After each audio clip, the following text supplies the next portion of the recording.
Urea మూటలకి ఇంత demand ఉందని చెప్పేసి ఈరోజే తెలుస్తుంది. ఎందుకంటే అట్లా దించినామో లేదో వెనకమ్మడి అయితే రైతులల్లో వాలిపోయినారనమాట. ఈరోజు మాత్రం మేము 2 లారీలు దించాలి. ఇక్కడే ఎర్రగుంట్ల సైడ్ అనమాట.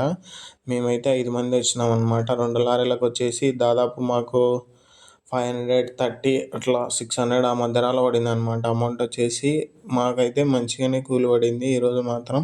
ఆ తర్వాత మధ్యాహ్నం నుంచి అయితే స్విగ్గీ చేసిన అనమాట. 12 నుంచి అయితే ఫస్ట్ రైడ్ వచ్చేసి మనకు కానాల సైడ్ పడిందనమాట. మనకు దీనికి అమౌంట్ 74 ఎంతో చూపించింది. మామూలుగా అయితే ఈరోజు పెద్ద రైడ్లు తక్కువ ఉన్నాయన్నమాట. చిన్న చిన్న రైడ్స్ అయితే ఎక్కువ ఉన్నాయి. ఇక్కడిక్కడే అట్లా 30-60 రూపీస్ అయితే కిచెన్ గార్డెన్ నుంచి అయితే లాస్ట్ మూలసగరం సైడ్ పడిందనమాట. మనకు మొత్తం వచ్చిన అమౌంట్ వచ్చేసి ఈ స్విగ్గీలో దాదాపు 180 అట్లా వచ్చిందనమాట. ఈరోజు మొత్తం మన ఎర్నింగ్స్ వచ్చేసి అమాల్ పని పోయినవి దీనివి వచ్చేసి 750 అట్లా వచ్చిందనమాట మనకైతే.